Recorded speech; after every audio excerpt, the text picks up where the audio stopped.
Robby Robinson is alive and well.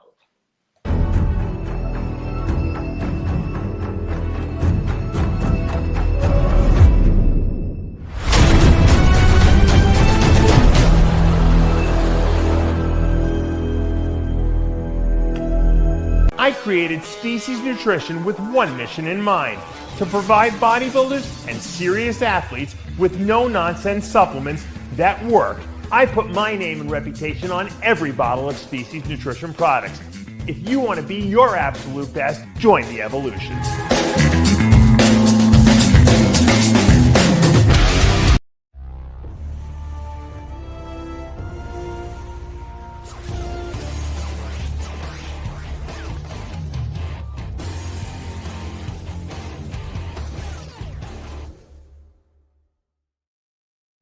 And we're back for another installment of Heavy Muscle Radio. I'm Dave Palumbo, joined by the technician Chris Aceto. And I am happy to report for once in a bunch of years that someone is not dead, Chris. Robby Robinson, the Black Prince, who's almost 80 years old now, legend in bodybuilding, his Masters Mr. Olympia title is alive and well. And there was a rumor this past weekend that he had died. And, you know, it's really the reason I'm bringing it up. Thank God, because I love Robby. I've interviewed him before. He's a great guy. And what I don't like is on the internet, if one person says someone died or something terrible happened, every other sheep out there grabs the story and wants to be the first person to put it on their Instagram and put it all over the place. And the funny thing is, it's even people who have no one who follows them on Instagram putting it up. I see people posting on Instagram as if they're like the voice of bodybuilding, no pun intended for our good friend Bob Chagrill. And they have like 5 followers, and they're Robby Robinson died. I'm reporting it. You know, I good source. People always text me, and I'm sure you got some texts too, asking me if it's true. And I said, you know what? I said, I don't believe it, because you know what? I haven't seen one credible person put up, you know, in other words, the people that are credible who supposedly are friends with them are not putting up anything.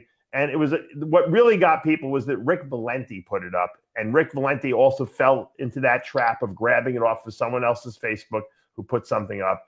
And I said, Sid, don't post anything. I said, because I don't believe it. And I told everyone I think it's fake because I have not. In other words, when someone dies, there's a lot of people coming out and saying, you know, that they died. No one said it. There was no obituary. I said, but someone changed it in Wikipedia, and that's what really got people. And of course, who was right? I was right. He didn't die. Thank God. Well, that's where we're living. People want to leverage for followers. It's disgusting, though, Chris. Well, it's not surprising. I mean, what surprises? Listen, people. If you want to be a news source, you got to confirm the news. I'm going to give TMZ a really big, you know, pat on the back. TMZ is the biggest gossip fucking app around, and they don't post anything unless they confirm it. Okay, you very rarely ever see TMZ report something incorrectly because they corroborate their sources, and that's what I do. I called all the people I know who know Robby. No one heard it. Everyone was quoting the same post on Facebook, and I said, that seems a little suspicious that a guy who's that popular, he goes to Gold's Venice every day, that not one person would know the truth about what happened. And you know what they were quoting? This is what they were quoting, because they were saying, it's obvious he had a heart attack. He had sickle cell anemia. I said, the guy's had sickle cell anemia his whole life. I said, yeah. He's 80 years old. Why did he all of a sudden die from the sickle cell anemia yesterday? I said, that's the most ridiculous cause of death I've ever heard. So, you know, people make shit up, and it's a shame. I died a few times. I don't know if you're aware of that. Did you know that? Well, I know actually that you did die. I just didn't want to let everyone know that you were brought back to life by science. Yeah. There was a couple rumors that I had died because back in the 90s, you know, we would go out to Venice, California. So people don't understand there was no cell phones. So when you would go to the airport and get on a plane for 6 hours from New York to California, and people would call your house because you had house phones, and no one could get in touch with you, and no one saw you at the gym, people would think you're dead. and they wouldn't know you're in even when you're in California, everyone in California knew I was there, but no one in New York knew I was there unless I told them, right? So people would start rumors Dave died. And it happened two or three times. And I wasn't the only person. There was a lot of other bodybuilders that this would happen to too. The rumors would go. And once again, you couldn't text someone and try to validate it. You had to wait till you came back, to see if they were actually alive or not. Nowadays, with all the communication that we have, it's a shame that there's anything that's misconstrued. Well, there's too much. So someone says something, and then it's a game of telephone. So when they say something, you text so and so. You look on this, site or that site, and there's like 500 people reporting conflicting information about Robby's passing, and then people just like make it up at the end.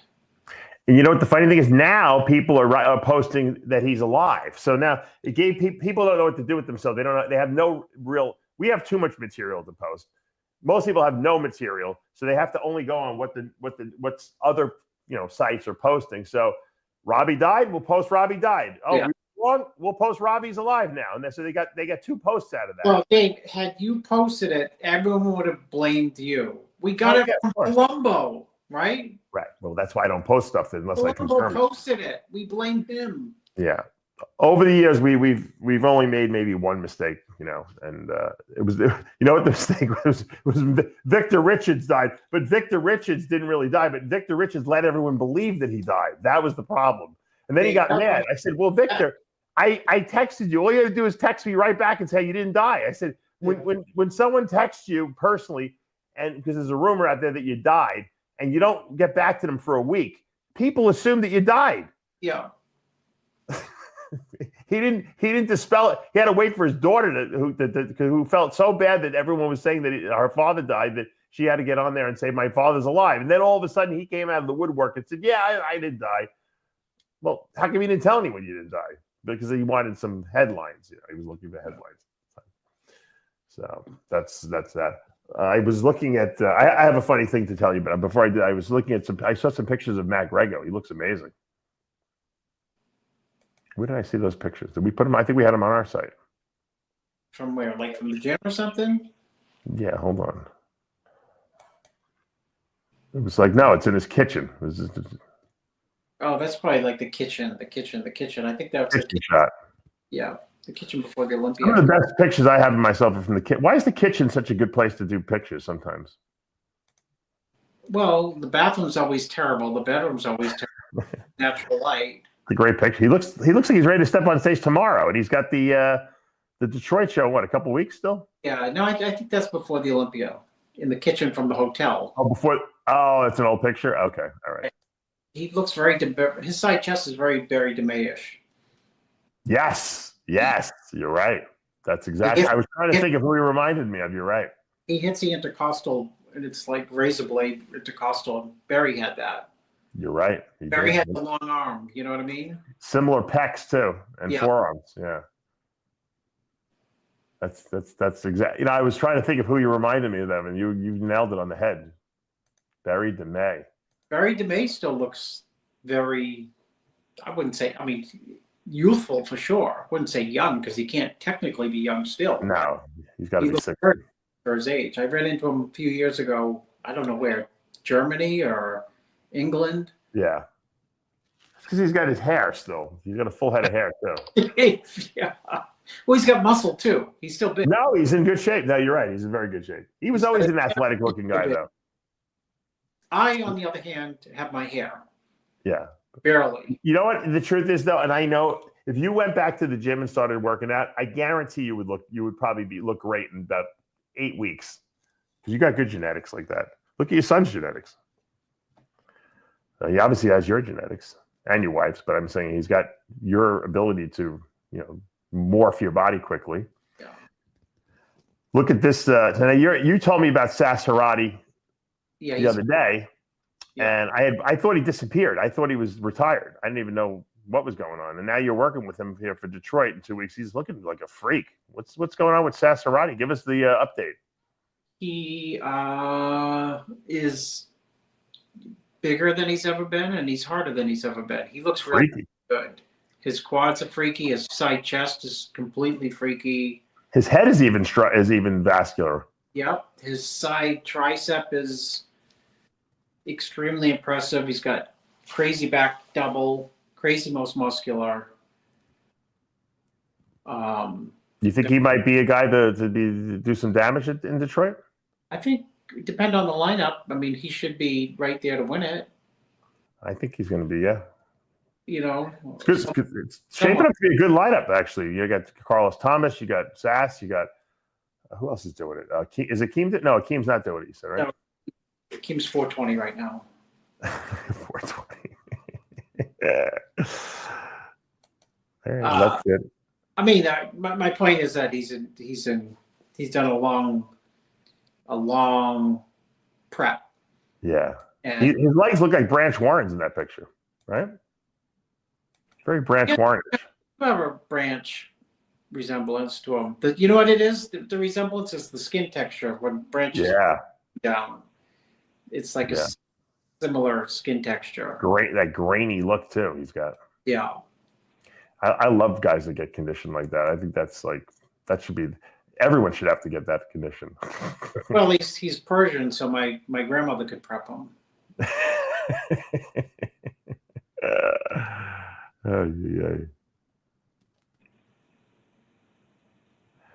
I see that Phil Heath was on the Jay podcast.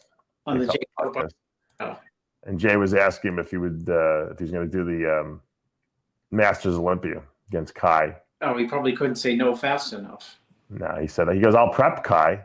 No. He was I don't know if that was a joke or not, but Phil is like a dog or a cat. He is now domesticated. Once you get domesticated out of that mindset, like everyone else, you never go back. No, it's hard to go back. And he was the best of the best for 7 years. I mean, more than that. You know, it's like a boxer, Dave. You know, you're programmed to fight, and then you have like a 3-year layoff, and you can technically fight and probably demolish most people on the planet, right? Yeah. But you know, it's totally different than having fought without any breaks for years. And same thing with bodybuilding. You take the break and you just you're right. Nice to sleep in and like go out to eat and eat stuff that you never ate before and the whole 9 yards. It's hard to restart the engine. Yeah, no, you're right. Here's Martin Fitzwater, 12 weeks out from the Pittsburgh Pro, which is Jim Mannion's show, which is coming up in May. Yeah, 9 weeks. Giving away $100,000, first place. So Martin. That's 12 weeks out from last year's Detroit Pro, and then 12 weeks out from the Pittsburgh Pro. You can see he's significantly bigger here.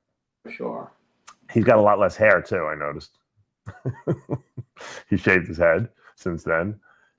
And he's got to be considered one of the favorites. Obviously going to be going up against Nick Walker. It's kind of like a rematch of last year's New York Pro. And it seems like to be exciting. Now what's going on? Mannion's got an expo there. I see they've been putting up a lot of promotions for the show. I think they have a list of who's currently in it. Let's see where I had that. So here it is. I mean, look at the headline lineup. The headline lineup is there. It is. Is Nick Walker and Martin Fitzwater, which is a rematch of last year's Pro, and of course Crizzo.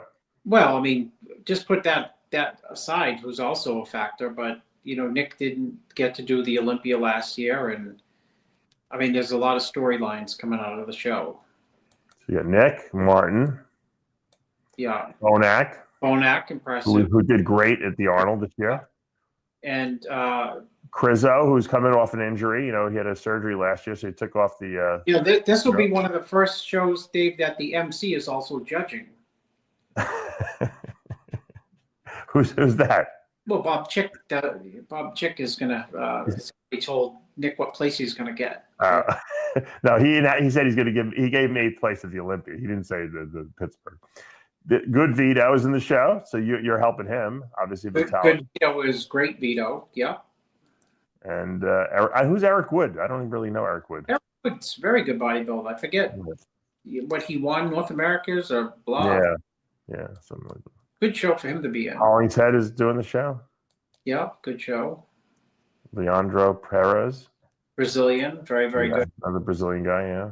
He's very good, actually. So we got a really good lineup at Pittsburgh. Mannion's, did the right look. I hate to give credit to you over and over again because it's like a broken record, but you put up the money and the competitors show up. Look, Nick could have done the Arnold, right, if he wanted money, but and the Arnold gave away a lot of money, but he wasn't ready. And he said, you know what, the Pittsburgh is giving me a lot of money too. $100,000 is no chump change. So you got tremendous lineups now, going into this Pittsburgh because of that money that they're giving away. And so I don't blame these guys, man. I wish they had this kind of money back in the 90s. I mean, a lot of guys today would be set for life, Flex Wheeler probably would never have to work a day in his life with all the shows he won back in the day. Yeah. It's making a statement, first time ever having a show, $100,000 first prize.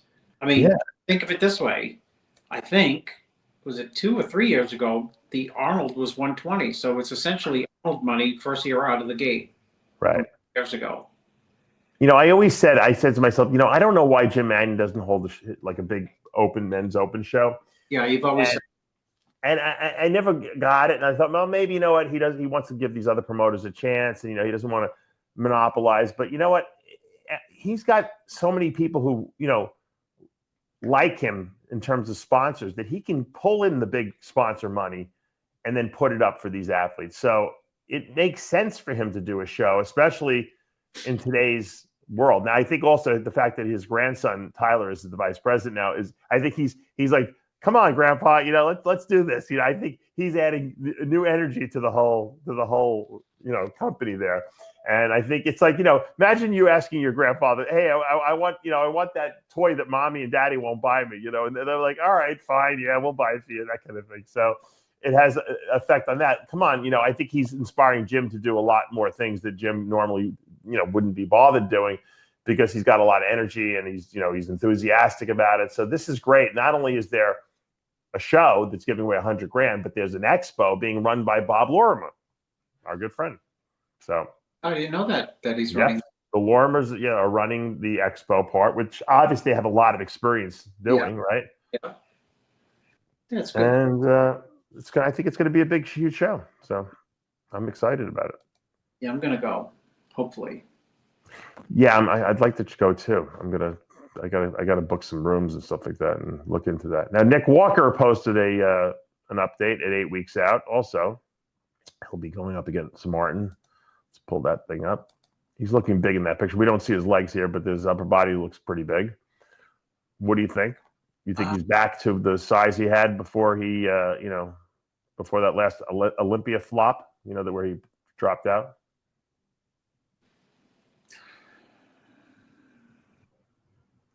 Close-ish.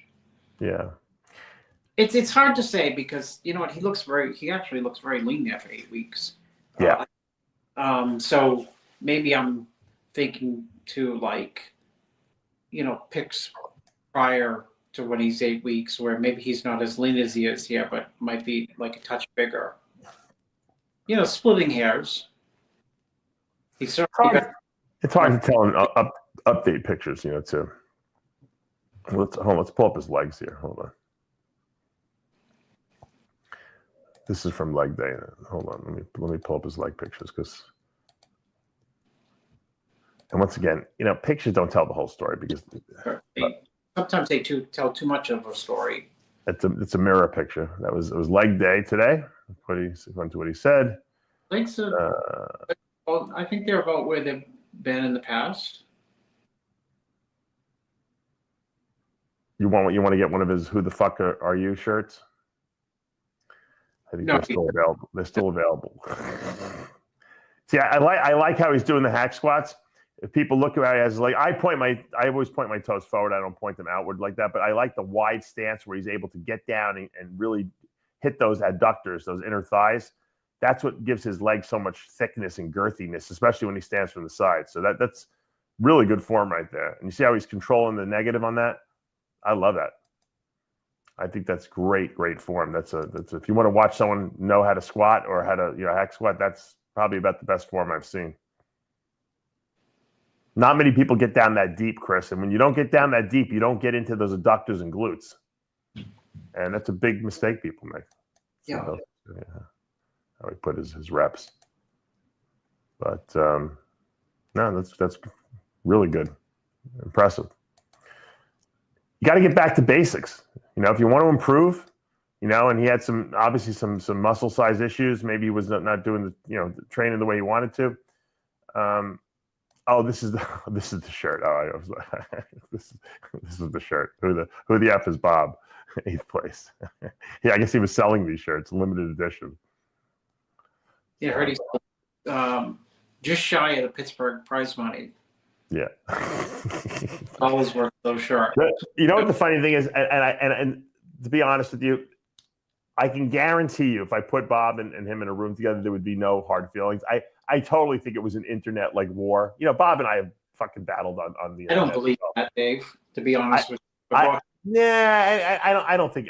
You know what? I think there was a couple digs there on both sides, but I think that at the end of the day, I don't think there's any bad blood. It's what it is. It's not like someone's making fun of someone's mother or their daughter or their family. It's all professional bullshit. Come on. I think there's bad blood, but go ahead. You do? Well, you have better insight than I do. Okay. I'm very naive sometimes. I'm telling you, there's bad blood, but go ahead. All right, I believe you. I don't want to. You have better insight into human nature than I do.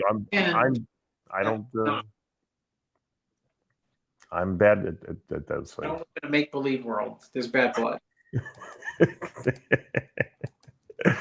All right. I want to do a little rant. Okay, hold on a second. Let me just make sure I got everything in order here. Hold on. All right. Oh, by the way, let me pull this one thing up. Did you see my the medal I got? My Border Czar medal. Did you see that? No, I didn't. What'd you get? So Tom Homan,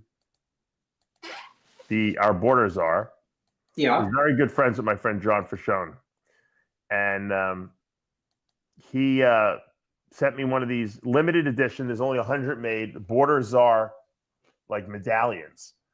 And it says that, it's from the Border Czar. It says United States of America. On the other side, it has the American, the bald eagle and everything, like the seal. The thing weighs about, feels like it weighs 5 pounds. It's solid, this thing.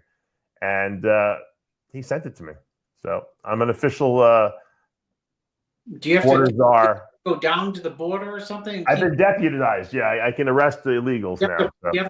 You have to block the people from entering with your new Mercedes. Yeah, I'm an official Border Czar guy. Thanks to my friend John. Thank you, John, for sending that over to me. And it was a very nice gesture. He's friends with him, and he knows that. And he knows that I like him. Dave over the border without.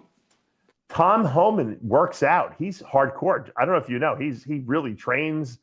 Like a bodybuilder, he's into it. So he follows the bodybuilding industry and everything like that. So I think that's great. He's doing a great job. I'm glad Trump's got him back in there. And thank you, Tom, for that medallion. All right. So here's my little beef. Now, I know what's going to happen. As soon as I tell this story, Aman Kumar, who works for me, my main employee now, runs Species for me, he's going to think I'm talking about him. And I'm not. This is not about him, although it could apply to him because he works in the same office as me.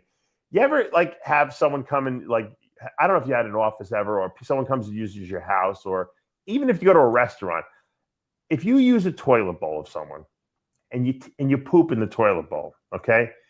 I believe it's the onus of your responsibility. If the poop goes any place other than into the water and gets flushed down the toilet, you have a responsibility to clean it up. You know what I'm talking about? If you miss the toilet completely. Or if you splashes maybe on the seat, or if it gets on the rim, Of course. When I go to the bathroom someplace, that's even especially my own house, but if I go someplace else, I inspect. I lift up the toilet thing and I inspect to make sure that nothing that came out of me is any place other than down the toilet bowl. Does that make sense? Yeah. So what happened? And if it is, I get the spray, because usually people have underneath their sink, they'll have some kind of, disinfectant spray or whatever, and I clean it, okay? Because I don't want anyone saying, Dave pooped all over my toilet seat, or made a mess in my toilet. I just don't want that. It's rude. And I see it in bed. Now, people, obviously, if you're in a restaurant, there's not always cleaning supplies there. But if there is, I'll clean up the toilet, because I feel responsible. If you ever go to the Arnold or the Olympia, the toilets are disgusting. I don't even know if people are sitting on the seats. I think they're standing about 3 feet away, and they're just squirting the fucking shit out of their butt because it seems like it's sprayed all over the fucking walls and everything like that. But normal people who sit down on a seat, it's your responsibility. Like I said, I'm not talking about you, Aman. I know you will listen to the show, but you could check the seat too. It doesn't hurt. But I'm talking about in general, just because I've had a lot of employees in the past, and when I was in New York, and I noticed that some people don't care, and they're very rude. I had a really bad employee who used to work in my snake breeding facility, and he used to fucking destroy my toilet. I had to clean it like 3 times a day. So I don't know why people don't do this.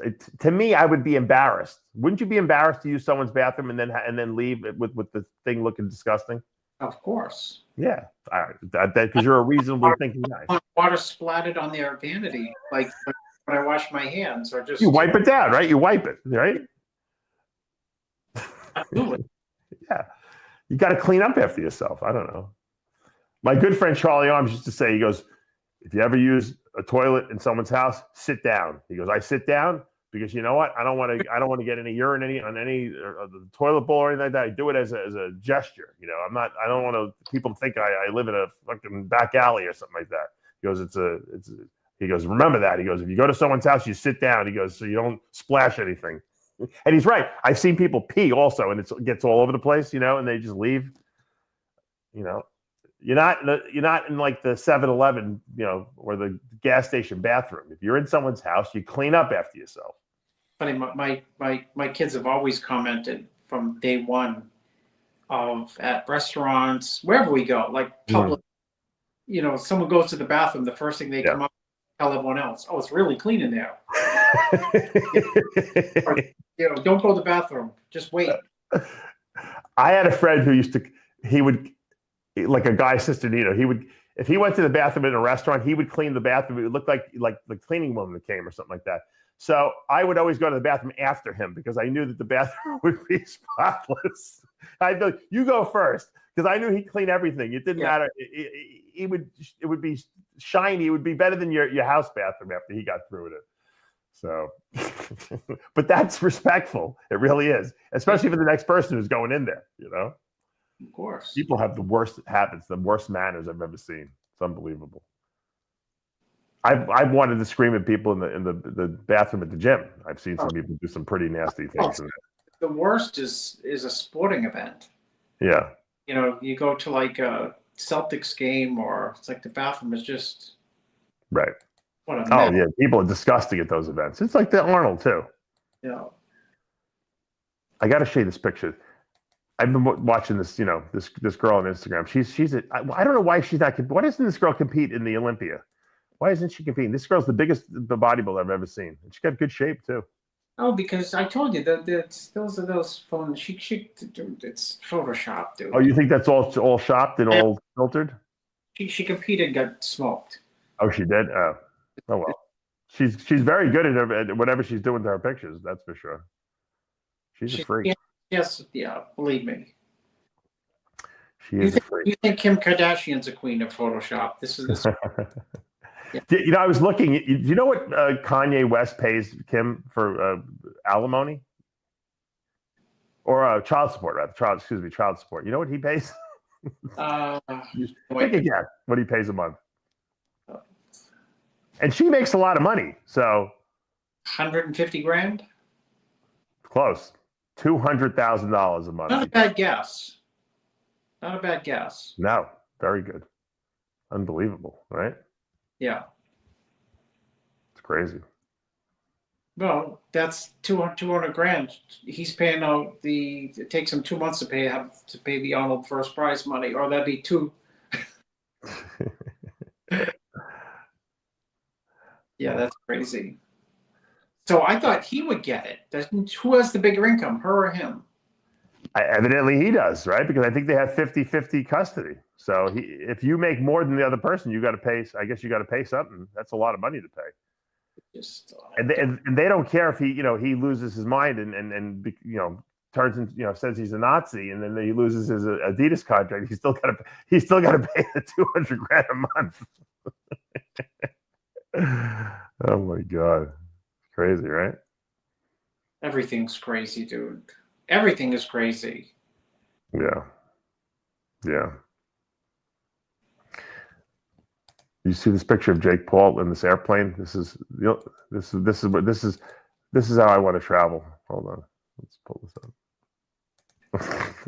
They travel the guitar like that. What is it? Yeah, that's how Lee Priest travels. You know, they always fly him in these crazy fucking. What airline? It's probably a private jet. Yeah, it's a private jet. What is his girlfriend, a speed skater? I guess she is. He's dating like a. You know what? You can make fun of these guys all you want. They're geniuses because you know what? They're obviously good athletes, but they're marketing geniuses. These guys made so much freaking money. It's unbelievable what they did. I call them the modern day Barbarian Brothers, like because you remember how creative the Barbarian Brothers were. Yeah, good point, Dave. It is a good. David and Peter Paul would have had social media back in the day. They would have 28 million followers too, and because they did crazy shit, and that's their whole life was a reel. You know what I mean? Because they would do insane shit every single day. If they would have had someone filming it, it would have been the most entertaining fucking Instagram account of all time. Yeah, and everybody knew them. Yeah, like in the sport of bodybuilding. I know. No, you're right. But they were legitimately, they were big, and they were artists. So, you know. Yeah, nowadays we have the Trend brothers, you know, the Trend twins, but the Barbarians were, and I like those guys because I think they're creative too. But this is a great picture. Hold on, let me pull this up. This is Mike Katz, 1970s to current day, 2025, where he received his Lifetime Achievement Award from Arnold at the Arnold Classic. Probably there was the highlight. I think this was the highlight of his life, Chris. Yeah, it had to be. I'm sure it's like, you know, I mean, it's a prestigious award, comes from Arnold. It was better than probably winning any show that he ever won, better than when he won the Mr. Connecticut after 8 years of trying. Yeah, when we open up the Bodybuilding Hall of Fame, Dave, we will actually put we got to bring him in there. Yeah, the missing T-shirt that we found. Yeah, the T-shirt has got to be in the Hall of Fame for sure. Yeah, even if we have to do a reproduction of it. Yeah.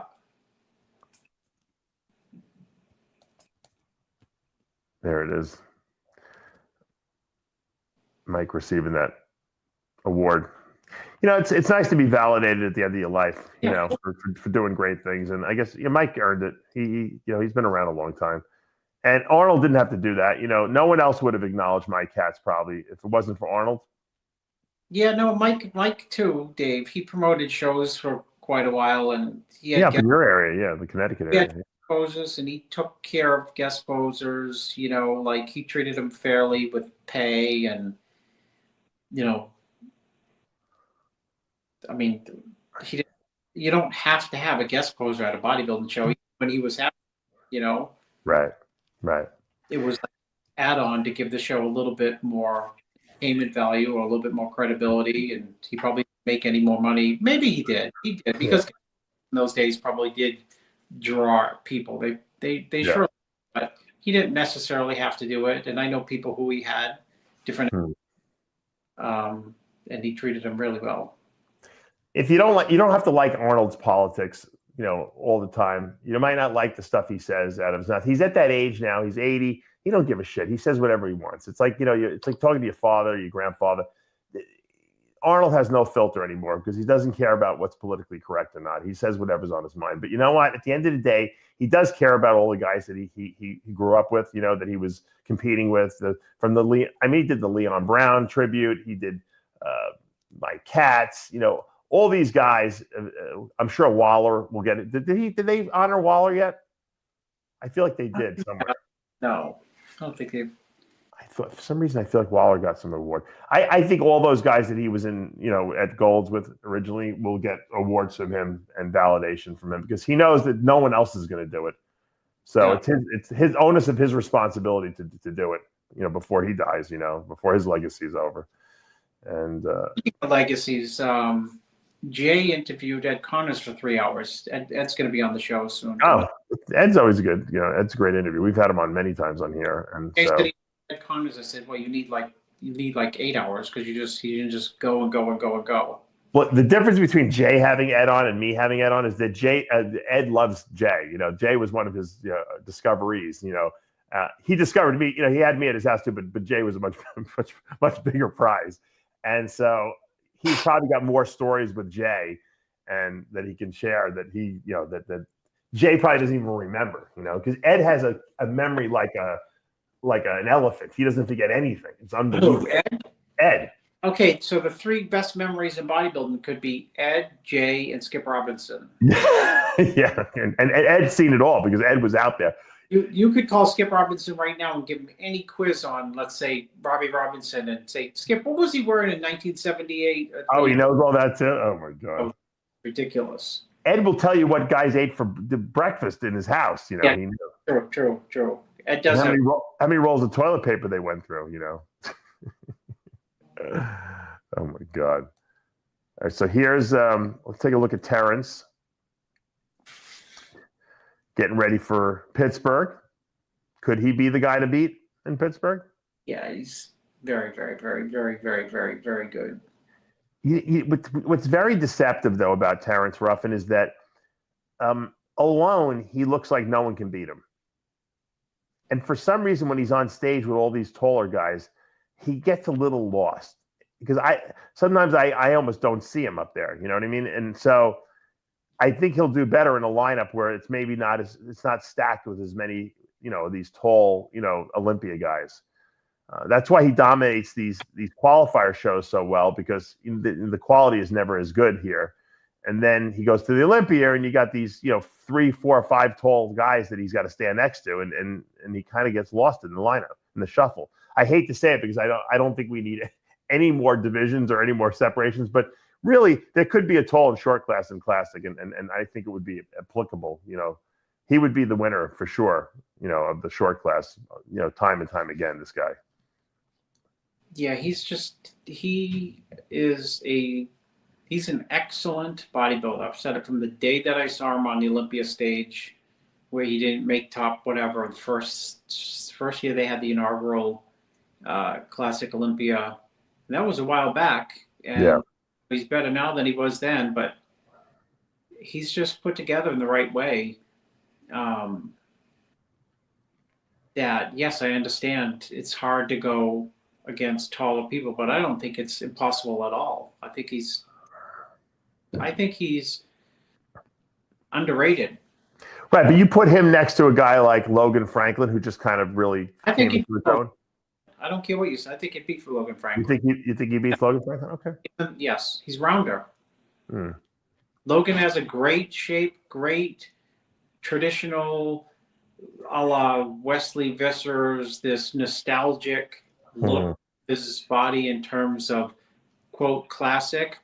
But in terms of flow, genuine roundness all over, shape, Terrence is better. Absolutely. Well, it'll be interesting to see how he's going to do with the Olympia later this year.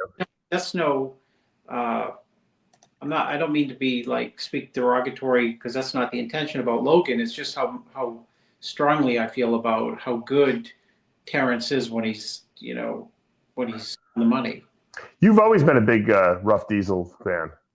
Yep. But Dave, I know exactly where I was at the Arnold, where I thought he looked like a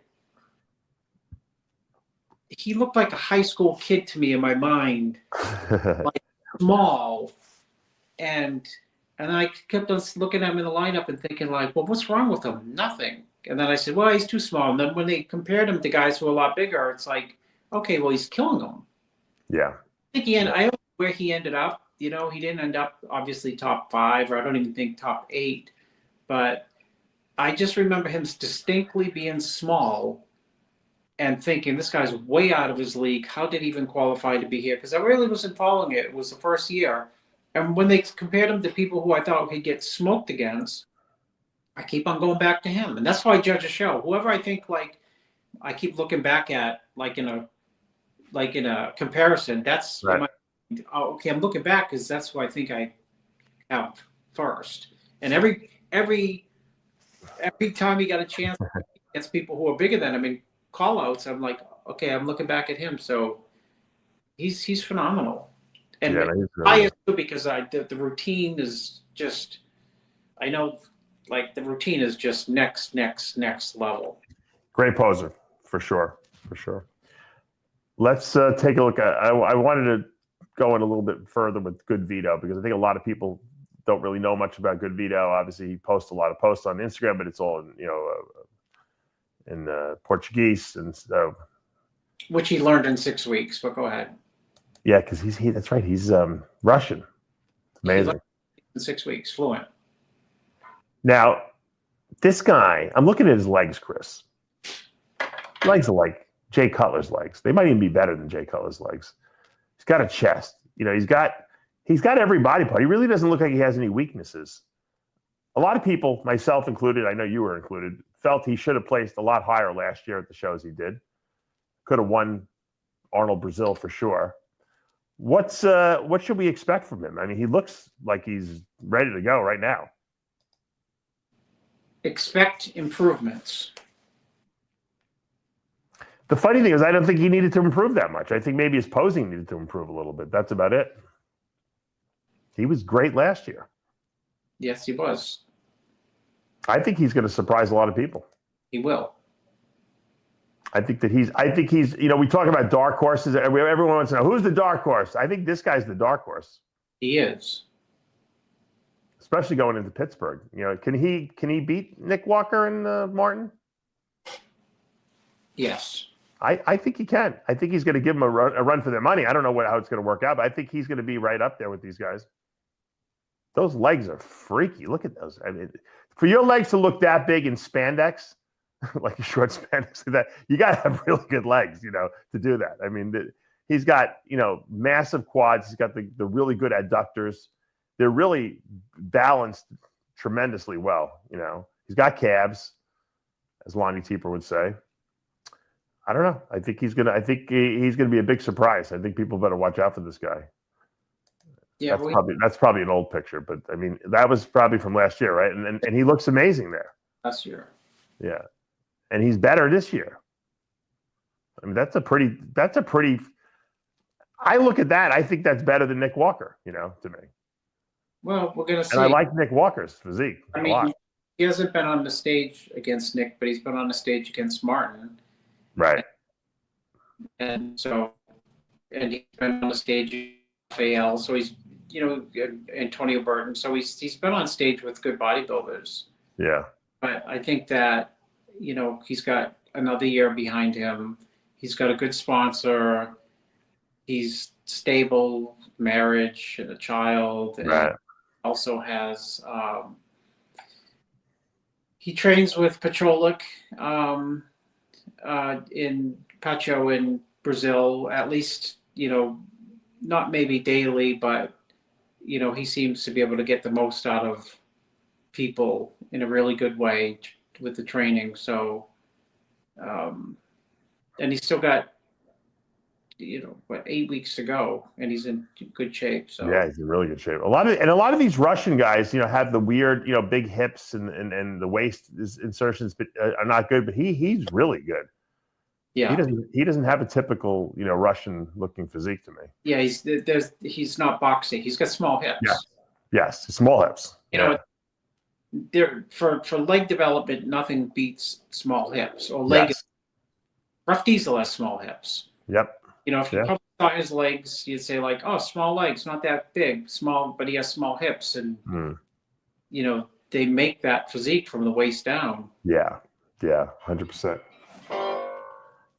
Jim Mannion's calling me. I'm gonna have to call him back though because we're doing a show here. Well, he must have his spidey sense must have been going off when we were talking about his show, and so he wanted to ask me about it. I'm sure. So interesting. All right, let's see. Who's the next person I wanted to critique here? I'm trying to go through all these people because we got a lot of shows coming up, Oh, they're going to come one week after another. It's going to be ridiculous. But we have a lot of excitement. I don't remember the industry ever being this exciting, So busy, it's insane. Right? I mean, because it's crazy. And Sergio might do FIBO. Let's pull him up. Sergio told me he's trying to shoot for FIBO.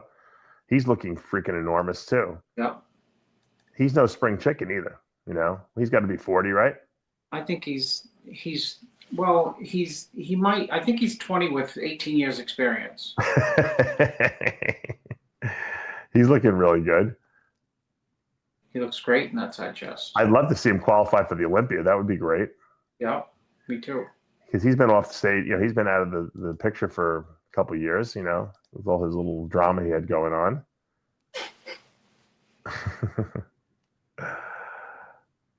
Let's see what else we got here. A lot of rough diesel on the line, I see.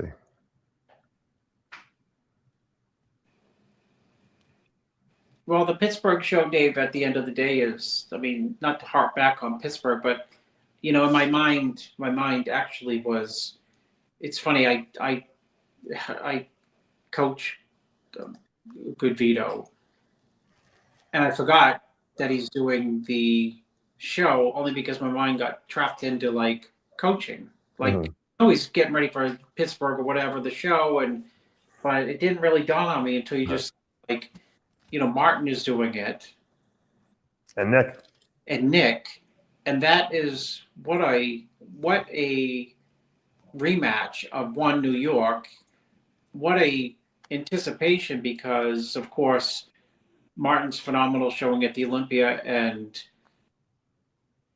Nick's inability to do the Olympia, and throwing Good Vito, who definitely wins some poses, something. Yeah. Two poses that he'll beat them both on. Maybe one or two, I don't know. You know. Yeah. The Nick Martin battle reminded me of what. Remember when you were there? Lavroni beat Paul DeMeo beat Lavroni at the Junior Nationals in '91, and then they went on 8 weeks later to the Nationals, and then Lavroni beat Paul and got his pro card. That almost seemed like it was close. It was close with Martin and Nick in New York. Some people thought Martin should have won, and then he went to the Olympia, and of course Nick wasn't there, and Martin winds up placing fourth. So that was a great feather in his cap. So we'll have to see what the rematch is going to be like. But yeah, there was by the way, there was a death in our industry this past week. Maybe people don't know who he is, but I think he warrants mentioning. Lloyd Red Lorell, 1960 AAU Mr. Olympia. Did you know who he was? He had a gym. I think he had Red's Gym, it was called. In Louisiana or Florida? In Louisiana or Florida was his gym? No, I think it was in Louisiana. I think it was in my uncle was a bodybuilder. Oh, he knew him? Yeah, my uncle knew all the old-time names. So he passed. May he rest in peace. Good physique. One of the pioneers in our iron sport is gone. I'm sure. I think John Hansen reported that. Bodybuilding legend show. Yeah, that's John Hansen. I'm sure John probably interviewed him too. And I see our good friend Lou Ferrigno was at my.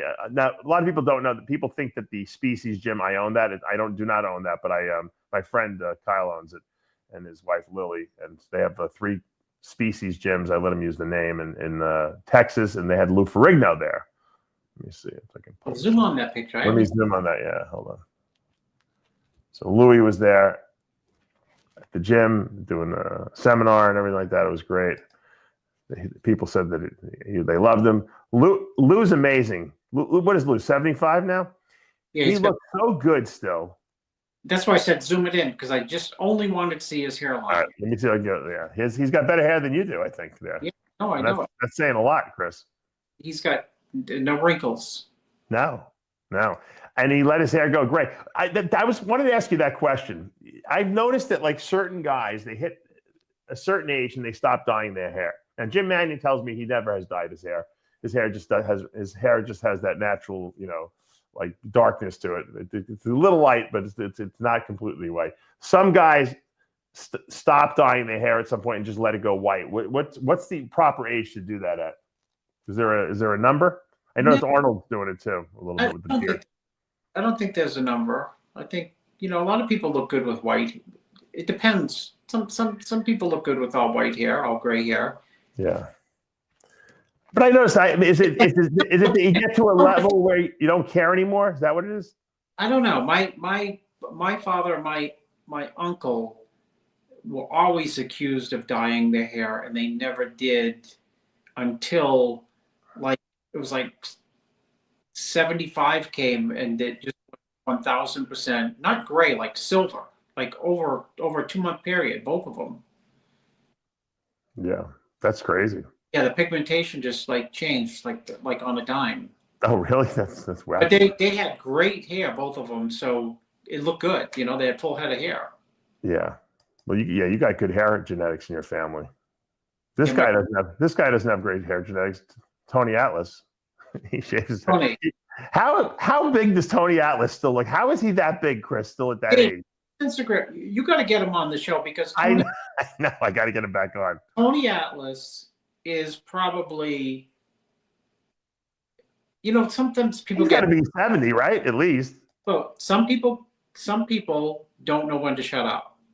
They talk too much, and Tony talks too much. But he should never shut up because any topic it's on, he holds your interest. Whether it be, he could tell you stories about bodybuilding for hours, and you'd want to know more. Right. And they're stories because he was involved, and he could tell you wrestling stories forever.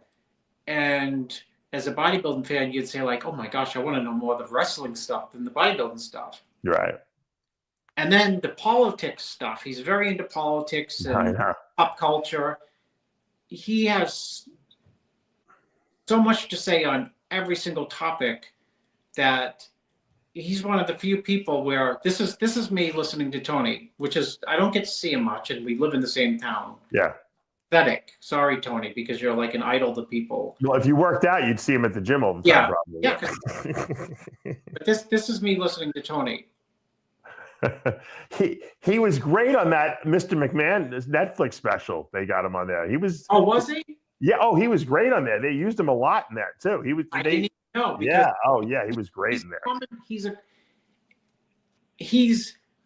You know who can say a lot and you want to listen to a lot too is who was the wrestler who was the governor? Oh, Jesse Ventura. Yeah. Okay, he's Jesse times 10. Because just the breadth and the experience he's a unique character. Dave, you need to get him on the show sometime for a long, insightful.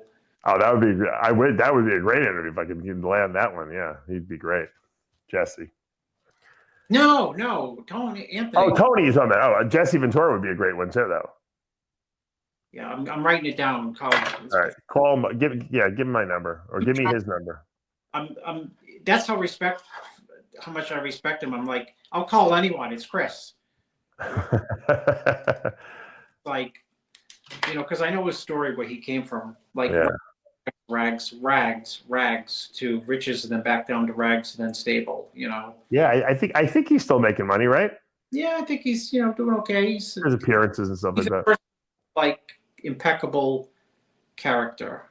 He's so sharp at his age too, and you could tell this guy's just a naturally big guy, Chris, because to be that big at his age, that's just his body. You know what I mean? There's no, it's not a drug thing. It's just that's who he is. You know.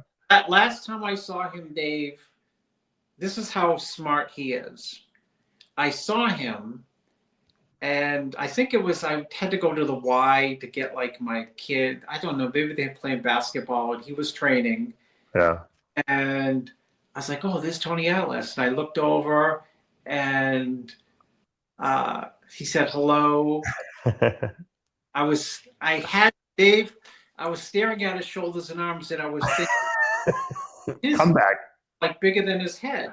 Yeah, he's like he winked at me and says, imagine a little bit of D-ball.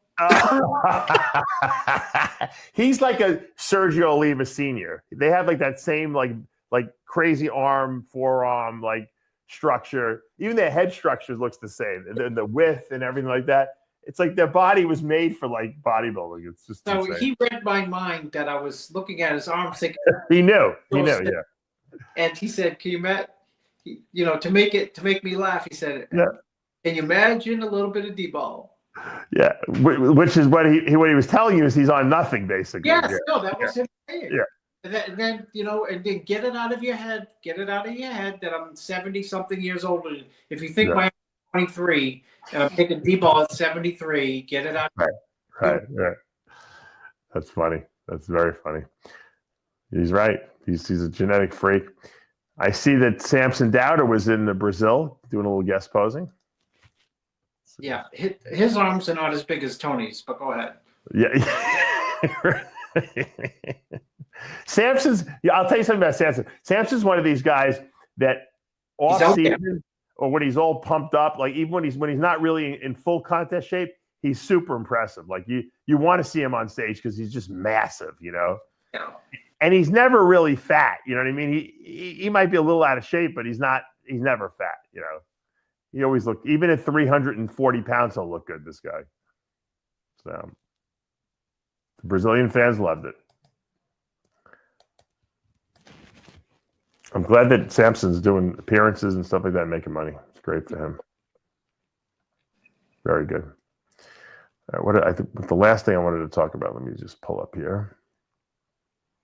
I've been trying to come up with bars. I've been tasting all these different bars, Chris. Like I've been trying to say, what's a good bar? Because I want to come out with a bar, but there's so many different companies out there, and there's so many. I've tried like every bar. Dave, you want to? What'd you say? I was so into. Ask Jay when you ever see Jay again. Say, how many bars have you given Chris? He'd collect them like every single brand. He said, when I was a kid, or when I was like, right. Here, Chris, here's a bar from like every single company, and I'd like eat them all at once. Yeah, except most of the bars destroy my stomach, but that Robert Irvine's Fit Crunch bar was sold to Metrics. They paid a retarded, like they paid like $70 million for that bar. For that, he cashed out that Robert Irvine. The Power Crunch bars I heard were just sold. Those are my favorites. They're like wafer bars, and they're made in Canada, but they just got bought out by someone too. So the bar market is like very hard, and I won't come out with a bar unless I really know it, like it's like really special. So it's pretty hard to find a unique bar these days. And the problem is you have to be able to make the bars. So what happens is a lot of these companies, like the reason why Quest was so I guess successful was because what Quest did was they built their own machinery to make the bar they wanted. And so no one had the machinery. So no one was able to compete with them for it took 6 or 7 years before people caught up to them. And then they wound up selling the company for $1 billion. So, and now Ron, the owner, owns the Legendary Foods, which is, I just posted a little video on my story about their new flavors of their tasty pastries, which are basically healthy Pop-Tarts. So the food industry is tough to break into, if you don't have connections and you're not willing to spend, a lot of money. It's all tough to break into. Supplements, foods. Yeah. You got to find a niche for yourself. That's what, you got to find something that unique that you do that no one else does, and then be really good at that. So my battery is dying on everything. My phone, All right. Well, we only have a couple more minutes. I want to just wrap up by saying we have a special sale here on it is St. Patrick's Day, so all the Irish out there, you have a beer on us. And we're going to have a special species nutrition sale. We're giving 30% off the entire website if you put the coupon code LUCKY30 in there. So LUCKY30 on checkout. You know what? Let me pull this up here. I got a little commercial played here. LUCKY30 will give you 30% off the entire website. If you spend $75 or more, I'm going to give you a free bottle of Testalize. That's our testosterone boosting agent. It also lowers DHT levels. It controls estrogen, and in doing so, keeps your testosterone higher. It is, Chris uses it. That's why he has such a good head of hair. It prevents all his hair loss. And I give it to teenage girls who have bad acne. It cures that. But, I have an 86-year-old guy, Chris. He calls the office every 3 months, and he gives me an update on his testosterone levels. And when he first started Testalize, his testosterone was 350. It went up to 650 after 3 months. It's now at 900. 900 after 6 months of using Testalize. Is he the former coach of the Patriots? Yeah, he needs it. He's got a young girlfriend. That's right. Yeah, there he is. Bill Belichick is promoting Hestalize. But yeah, we're going to be doing a one-day sale. So it's only for Monday. It's from 12 a.m. after the show airs to 11:59 on Monday night. And it's 30% off the entire website. Lucky 30 on checkout. If you live in the continental United States and you spend $100 more, you get free shipping as well. So don't miss this special St. Patrick's Day sale. And it's the luck of the Irish, they say, Chris. You're not part Irish, are you? I'm 50-50. My mother's I thought so, yeah. And my father's Italian. Right. And anyone who's a byproduct of Italian and Irish marriages know that they never ever fight, ever. No, Okay. it's volatile. Volatile. Yeah, it's like clash of cultures. My first wife was Barbara was Irish, so. Well, there you go. So you know. Yeah.